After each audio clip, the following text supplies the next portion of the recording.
वरधरं विष्णुं शशिवर्णं चतुर्भुजं प्रसन्नवदनं ध्यायेत् सर्वविघ्नोपशान्तये। व्यासं वसिष्ठनप्तारं शक्तै पौत्रमकल्मषं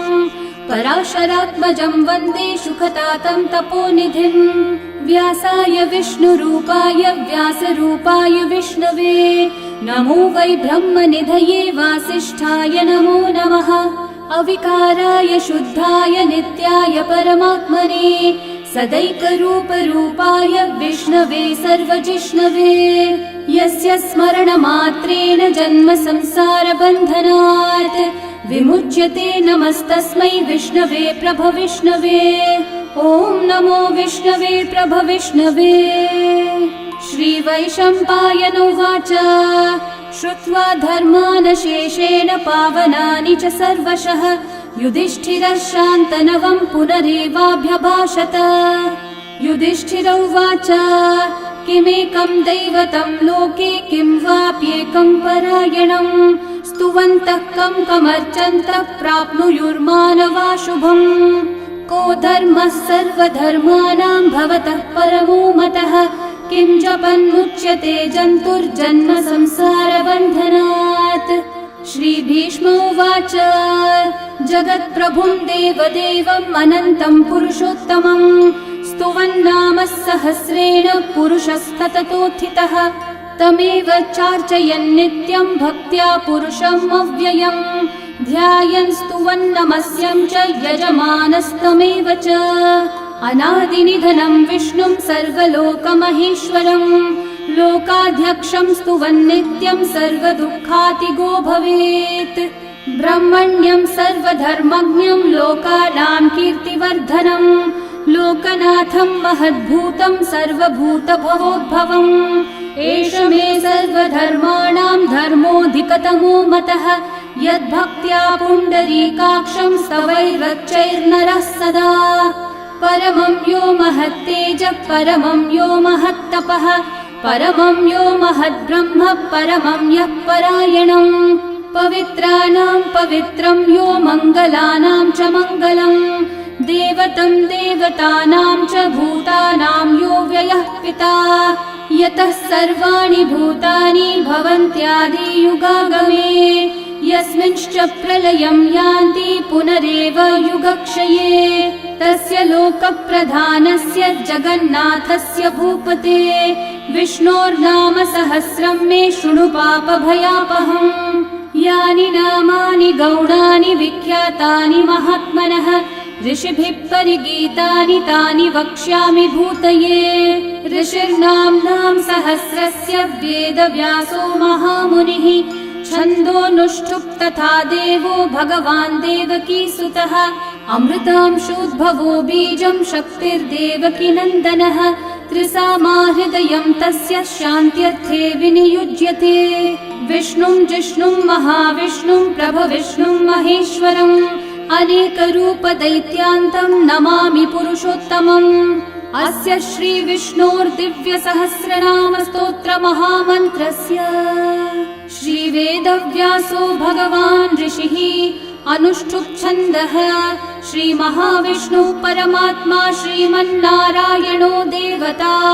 अमृतांशोद्भवो भानुरिति बीजम् देवकी नन्दनसृष्टेति शक्तिः उद्भवक्षोभणो देव इति परमो मन्त्रः शङ्खबृन्नन्दकी चक्रीति कीलकम्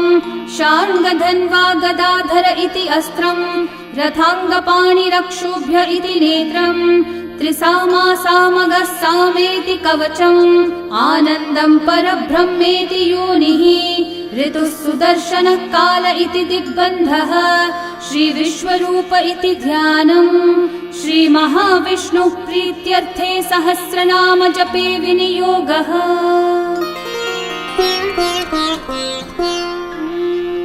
ध्यानम्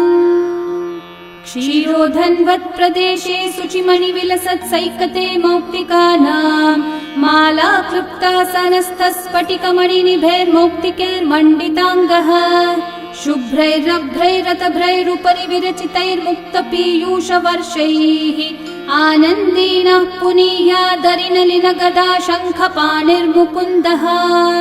भुः पादौ यस्य नाभिर्वियदसुरनिलश्चन्द्रसूर्यौ च नेत्रे कर्णावाशाशिरौ द्योर्मुखमपि दहनो यस्य वास्तेयमब्धिः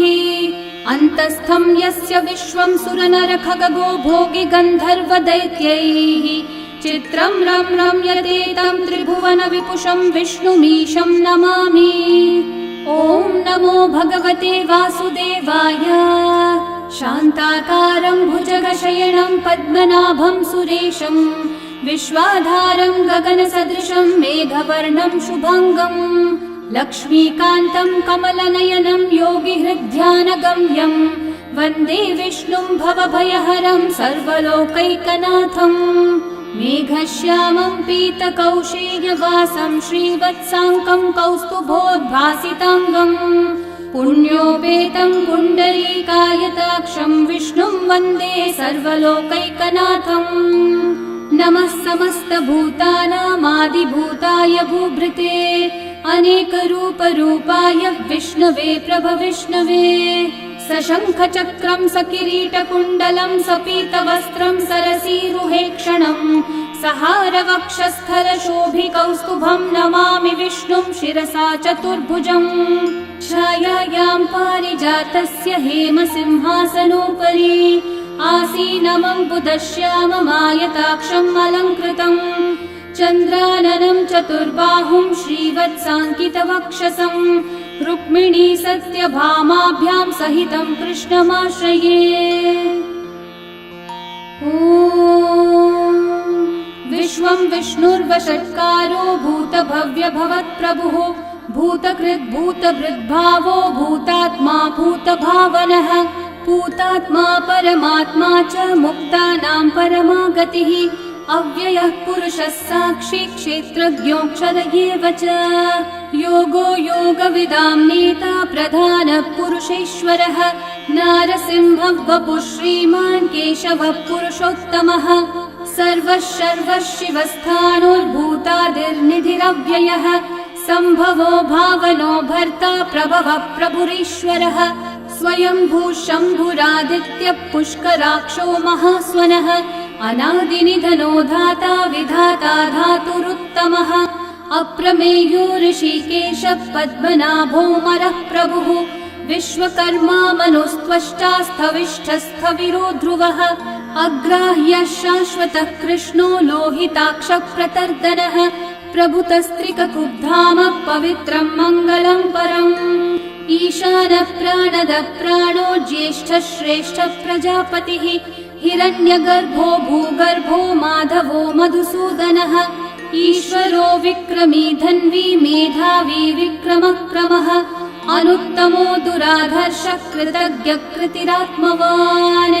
सुरेशः शरणं शर्म विश्वरेतः प्रजाभवः अहः संवत्सरो व्याळः प्रत्ययः सर्वदर्शनः अजः सर्वेश्वरः सिद्धिः सिद्धि सर्वादिरच्युतः वृषा कपिरमेयात्मा सर्वयोगविनिःसृतः वसुर्वसुमना सत्यः समात्मा संवितः समः अमोघः पुण्डरीकाक्षो वृषकर्मा वृषाकृतिः रुद्रो बहुशिरा बभ्रुर्विश्वयोनिःशुचिश्रवाः अमृतः शाश्वतस्थाणुर्वरारोहो महातपाः सर्वगः सर्वविद्भानुः विश्वक्सेनो जनार्दनः वेदो वेदविदव्यङ्गो वेदाङ्गो वेदवित्कविः लोकाध्यक्षः सुराध्यक्षो धर्माध्यक्षः कृताकृतः चतुरात्मा चतुर्व्यूहश्चतुर्दंष्ट्रश्चतुर्भुजः भ्राजिष्णुर्भोजनं भोक्ता सहिष्णुर्जगदादिजः अनघो विजयो जेता विश्वयोनिः पुनर्वसुः उपेन्द्रो वामनः प्रांशुरमोघः शुचिरूर्चितः अतीन्द्रः सङ्ग्रहः सर्गो धृतात्मा नियमो यमः वेद्यो वैद्यः सदा योगी वीरः माधवो मधुः अतीन्द्रियो महामायो महोत्साहो महाबलः महाबुद्धिर्महावीर्यो महाशक्तिर्महाद्युतिः अनिर्देश्य वपुः श्रीमान् अमेयात्मा महाधृतक् महेश्वासो महीभर्ता श्रीनिवासः सतां गतिः अनिरुद्धः सुरानन्दो गोविन्दो गोविदाम्पतिः मरीचिर्दमनोहंसः सुपर्णो भुजगोत्तमः हिरण्यनाभः सुतपः पद्मनाभः प्रजापतिः अमृत्युः सर्वदृक्सिंहः सन्धाता सन्धिमान् स्थिरः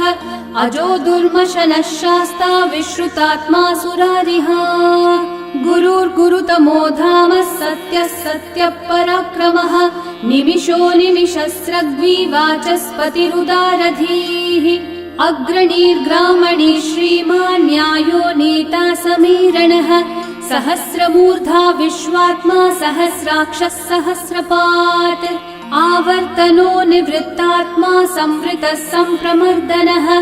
अहः संवर्तको वह्निरनिलो धरणीधरः सुप्रसादः प्रसन्नात्मा विश्वदृग्विश्वभुग्विभुः सत्कर्ता सत्कृतः साधुर्जन्मुर्नारायणो नरः असंख्येयो प्रमेयात्मा विशिष्टः शिष्टकृच्छुचिः सिद्धार्थः सिद्धसङ्कल्पः सिद्धिदः सिद्धिसाधनः वृषाही वृषभो विष्णुर्वृषपर्वा वृषोदरः वर्धनो वर्धमानश्च विविक्तः श्रुतिसागरः सुभुजो दुर्धरो वाग्मी महेन्द्रो वसुदो वसुः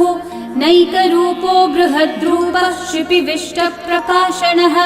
ओजस्तेजोद्युतिधरः प्रकाशात्मा प्रतापनः ऋद्धस्पष्टाक्षरो मन्त्रश्चन्द्रांशूर्भास्करद्युतिः अमृतांशूद्भवो भानुर्शशबिन्दुः सुरेश्वरः औषधं जगतः सेतुः सत्यधर्मः पराक्रमः भूतभव्यभवन्नाथः पवनः पावनो नलः कामः कामकृत्कान्तः कामः कामप्रदः प्रभुः युगादिकृद्युगावर्तो नैकमायो महाशनः अदृश्यो व्यक्तरूपश्च सहस्रजिदनन्तजित्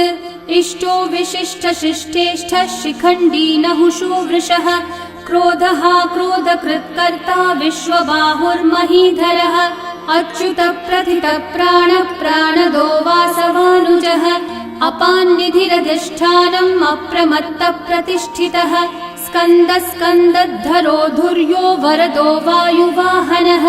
वासुदेवो बृहद्भानुरादिदेवः पुरन्दरः अशोकस्थारणस्थारः शूरः शौरिर्जनेश्वरः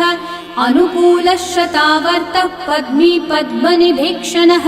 पद्मनाभोरविन्दाक्षः पद्मगर्भः शरीरभृत् महर्धिरिग्धो वृद्धात्मा महाक्षो गरुडध्वजः अतुलः शरभो भीमः समयज्ञो हविर्हरिः सर्वलक्षणलक्षण्यो लक्ष्मीवान् समितिञ्जयः विक्षरो रोहितो मार्गो हेतुर्दामोदरः सहः महीधरो महाभागो वेगवानमिताशनः उद्भवक्षोभणो देवः श्रीगर्भः परमेश्वरः करणं कारणं कर्ता विकर्ता गहनो गुहः व्यवसायो व्यवस्थानः संस्थानस्थानदो ध्रुवः परर्धि परमस्पष्टः तुष्टः पुष्टः शुभेक्षणः रामो विरामो विरतो मार्गो नेयो नयो नयः वीरशक्तिमतां श्रेष्ठा धर्मो धर्मविदुत्तमः वैकुण्ठः पुरुषः प्राणः प्राणदः प्रणवपृथुः हिरण्यगर्भः शत्रुघ्नो व्याप्तो वायुरधोक्षजः ऋतुः सुदर्शनः कालः परमेष्ठिः परिग्रहः उग्रः संवत्सरो दक्षो विश्रामो विश्वदक्षिणः विस्तारस्थावरस्थाणुः प्रमाणं बीजमव्ययम्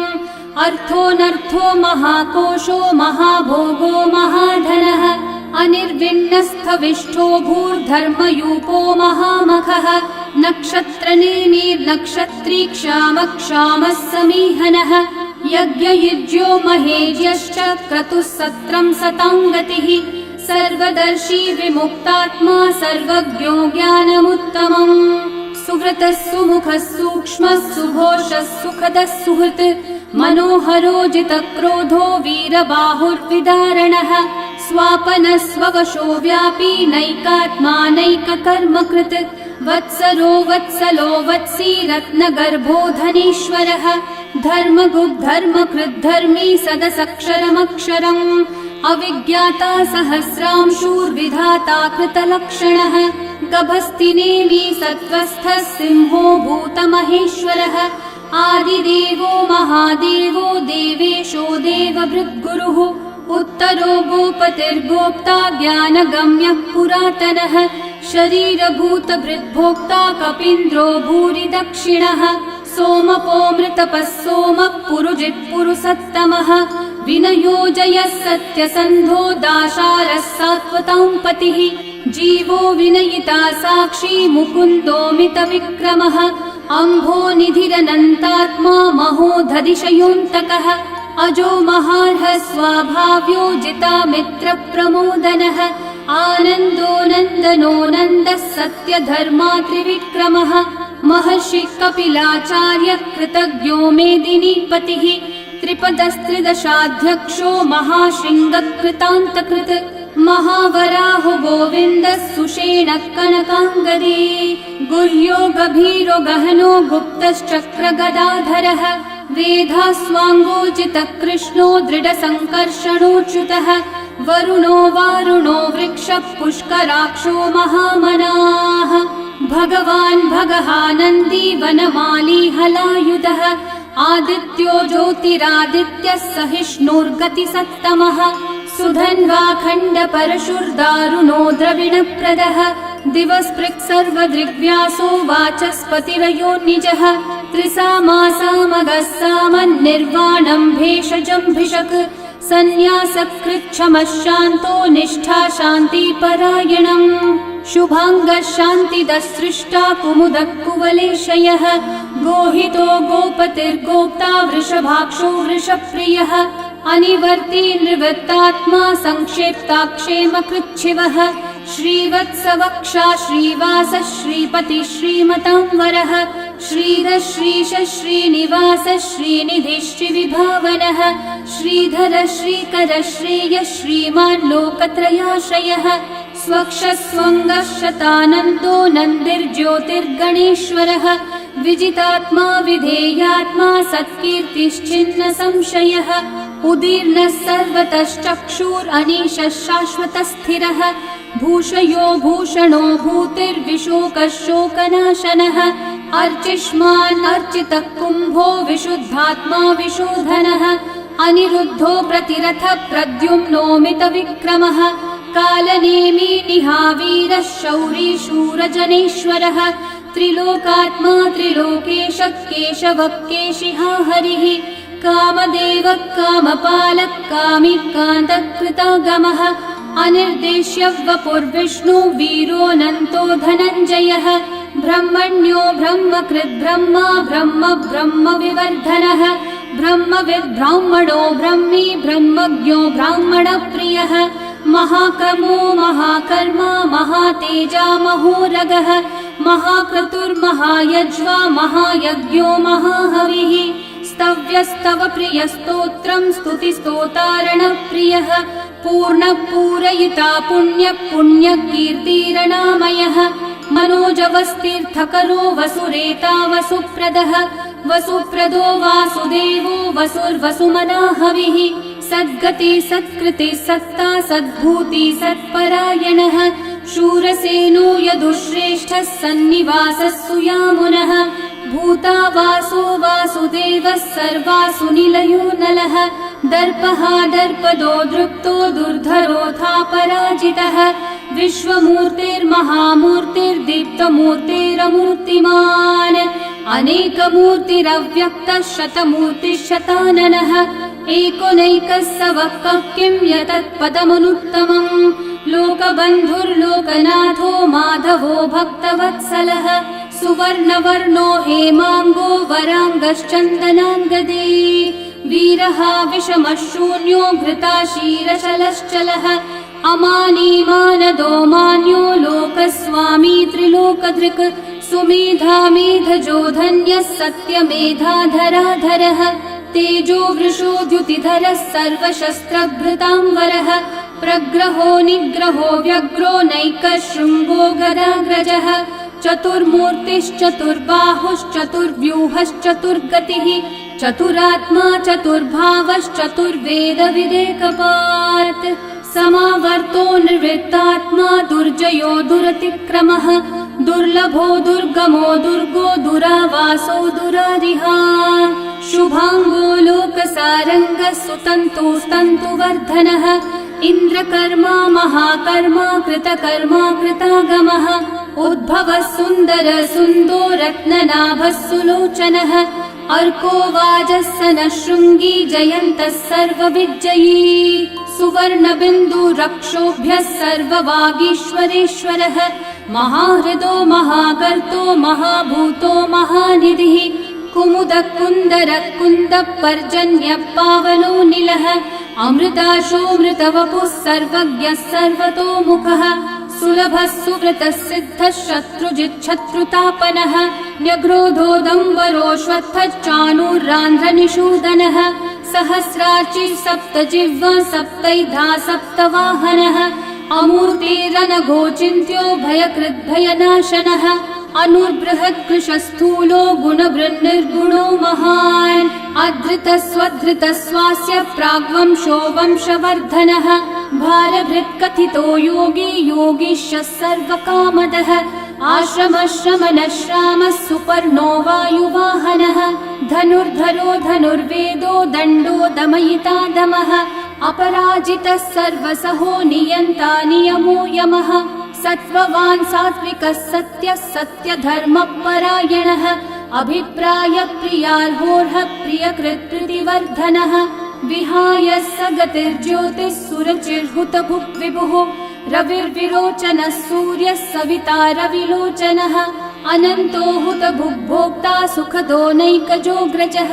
अनिर्विण्णः सदा मर्षि लोकाधिष्ठानमद्भुतः सनात् सनातनतमः कपिलः कपिरव्ययः स्वस्तिदः स्वस्तिकृत् स्वस्ति स्वस्ति भुक् स्वस्ति दक्षिणः अरौद्रः कुण्डली चक्री विक्रमयूर्जितशासनः शब्दातिगः शब्दसः शिशिरः शर्वरीकरः अक्रूरः पेशलो दक्षो दक्षिणः क्षमिनाम्बरः विद्वत्तमो वीतभयः पुण्यश्रवणकीर्तनः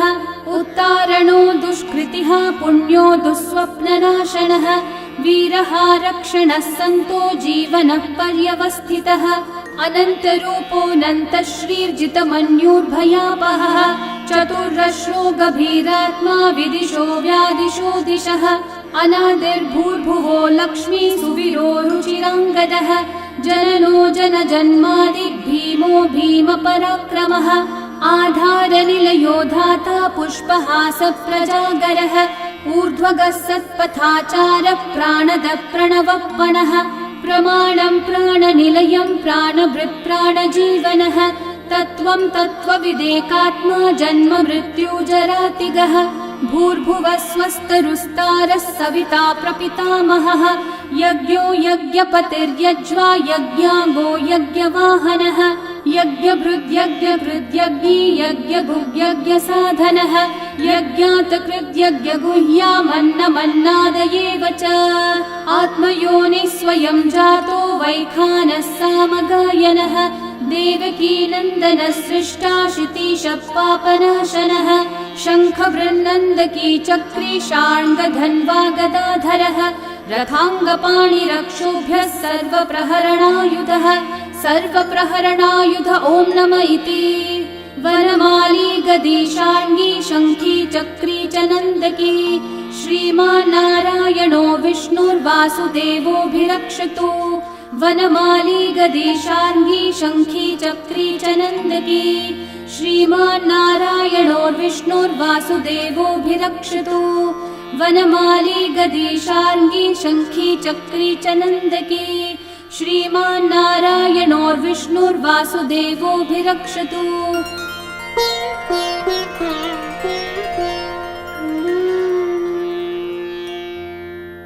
इतीदं कीर्तनीयस्य केशवस्य महात्मनः नाम्नां सहस्रं दिव्यानामशेषेण प्रकीर्तितम् य इदं शृणुयान्नित्यं यश्चापि परिकीर्तयेत् न शुभं प्राप्नुयात् किञ्चित् सोमुत्रेह च मानवः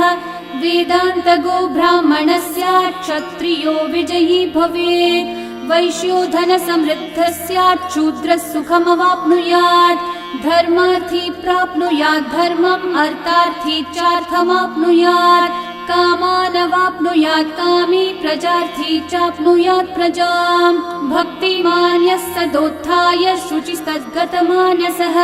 सहस्रं वासुदेवस्य नाम्नामेतत् प्रकीर्तयेत् यशः प्राप्नोति विपुलं याति प्राधान्यमेव च अचलां श्रियमाप्नोति श्रेय प्राप्नोत्यनुत्तमम् न भयं क्वचिदाप्नोति वीर्यं तेजश्च विन्दति भवत्यरोगो द्युतिमान् बलरूपगुणान्वितः रोगार्तो मुच्यते रोगात् बद्धो मुच्येत बन्धनात् भयान् मुच्येत भीतस्थो मुच्येतापन्न आपदः दुर्गान्यतितरत्याशु पुरुषः पुरुषोत्तमम् स्तुवन्नाम सहस्रेण नित्यं भक्ति समन्वितः वासुदेवाश्रयो मर्त्यो वासुदेवपरायणः सर्वपापविशुद्धात्मा याति ब्रह्म सनातनम् न वासुदेव भक्तानामशुभं विद्यते क्वचित् जन्म मृत्यु जरा व्याधि भयं नैवोपजायते इमं स्तवमधीयानः श्रद्धा भक्ति समन्वितः युज्येतात्मसुखः शान्ति श्रीधृति स्मृतिकीर्तिभिः न क्रोधो न च मात्सर्यं न लोभो नाशुभामतिः भवन्ति कृतपुण्यानां भक्तानां पुरुषोत्तमे द्यौसचन्द्रार्कनक्षत्राखं दिशो भूर्महो दधिः वासुदेवस्य वीर्येण विदतानि महात्मनः ससुरासुरगन्धर्वं स यक्षोरगराक्षसं जगद्वशे वर्ततेदं कृष्णस्य सचराचरम् इन्द्रियाणि मनोबुद्धिः सत्त्वं तेजो बलं द्युतिः